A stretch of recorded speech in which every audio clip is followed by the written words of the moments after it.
శ్రీమాత్రే నమః. ఈరోజు 5వ శ్లోకం. అంతకంటే ముందు ఒకసారి 4వ శ్లోకాన్ని చెప్పుకుందాం. అర్జున ఉవాచ అపరం భవతో జన్మ పరం జన్మ వివస్వతః కథమేతద్విజానీయాం త్వమాదౌ ప్రోక్తవానితి.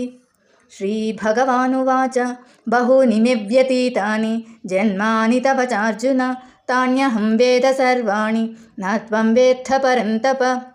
శ్రీ భగవాను వాచ అంటే భగవంతుడు పలికెను. శ్రీ భగవంతుడు పలికెను. బహుని అంటే చాలా, మే అంటే నావి, వ్యతీతాని గడిచినవి, జన్మాని అంటే జన్మలు, తవ నీవి, చార్జున చా అంటే మరియు, జున అర్జున అనేసి, తాన్యహం అవి నాకు, వేద తెలుసు, సర్వాణి అన్నీ, నా అంటే కాదు, త్వం నీకు, వేత్థ తెలుసు, పరంతప అర్జున అంటే శత్రువులను తప్పింపజేయువాడా అని అర్థం అనమాట. పరంతప అంటే అర్జునుడికి ఇంకొక పేరు.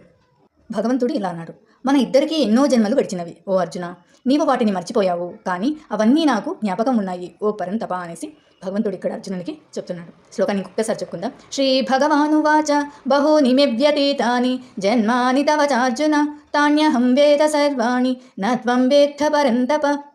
6వ శ్లోకం రేపు చెప్పుకుందాం.